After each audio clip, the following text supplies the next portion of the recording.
Hey guys, I just wanted to follow up on a couple of things from my last video about the Esterbrook Phaeton 300r. I was doing a little bit of thinking and looking back at my video, and yeah, I watch my videos back just to make sure it's what I wanted. But I was remiss in a couple of things. And first is to show you the box that it came in. So the Esterbrook 300R, there's actually several different models, and the designations are simply about what color they are, but this is still the 300R, so this is the E306 that was black. So this is the label that was on the box. This is just a plain cardboard sleeve, and then it comes in a cloth covered box like this. Esterbrook.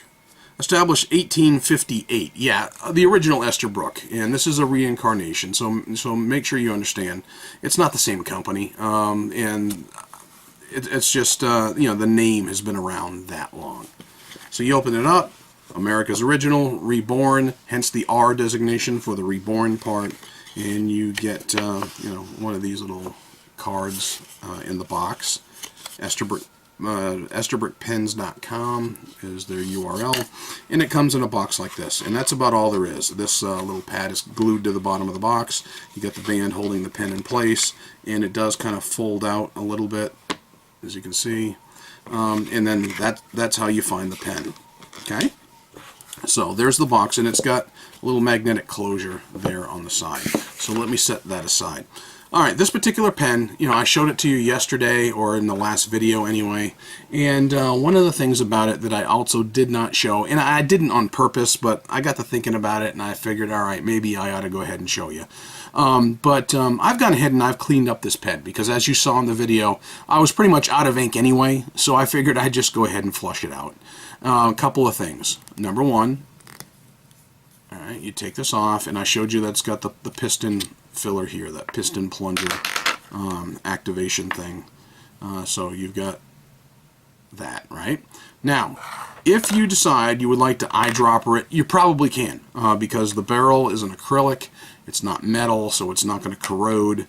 And this little piston thing right here, believe it or not, it does come off, and it just twists and twists. It screws off, so it's got some threads there in the end of that that plastic, and it goes threads onto that nipple right there. So if you wanted to, you could very easily put some silicone grease on here, fill the barrel with ink, and just go ahead and use it as an eyedropper if you wanted.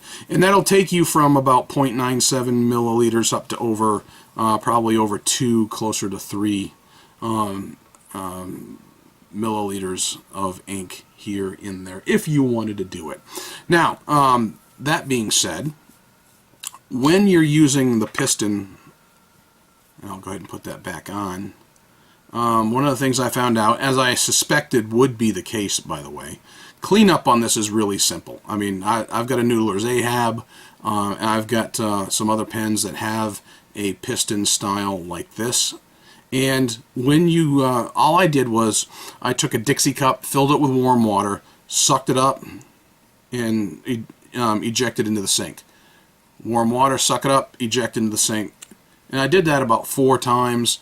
By the 4th time, this was clear, giving totally clear water, and it was very good and flushed out. So, you know, 4 or 5 times, and you're good to go. So just wanted to share that with you as well. So cleanup is easy. You can eyedropper it, and you can remove that piston out in order to accomplish the eyedroppering, and I showed you the box. So those are the things I thought about from yesterday that I did not show you. I probably could have, but you know, at the time my train of thought was going elsewhere, and as far as whether or not to eyedropper it, that was actually a conscious decision on my part not to show it, but I figured I'd just go ahead and do it. And the one thing that I want to bring out too, though, and one correction, was that when I was talking about the Esty, now keep in mind, I have not touched one. I have seen them, I've seen videos, and I've seen pictures of them. I have not had the chance to actually touch them, hold them, play with them like others have. Look at the comments on the last video, you'll see others who have. Now, one of the things I did bring up, and I was in error, the MV converter, so that you can use a vintage nib. I think off the top of my head I said $80, and I was wrong. It was $40. That was just a brain cramp on my part. But the SD in the oversize that I wanted was still running at a price tag of about $200. And then you'd have to add the $40, not $80, as I erroneously said, the MV converter. The MV converter is something that I would personally like to have because I do like a lot of vintage Esterbrook nibs. And when you buy the MV converter, they do take a random vintage Esterbrook nib and include it.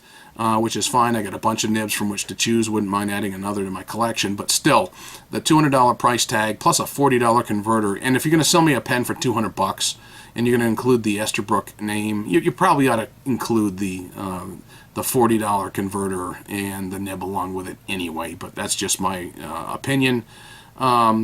So anyway, just wanted to bring that out in all fairness, in all honesty, full disclosure on that, because I did make a mistake, wanted to correct it publicly. All right, that's it. That's all I got. So that's just an update on the Phaeton 300R.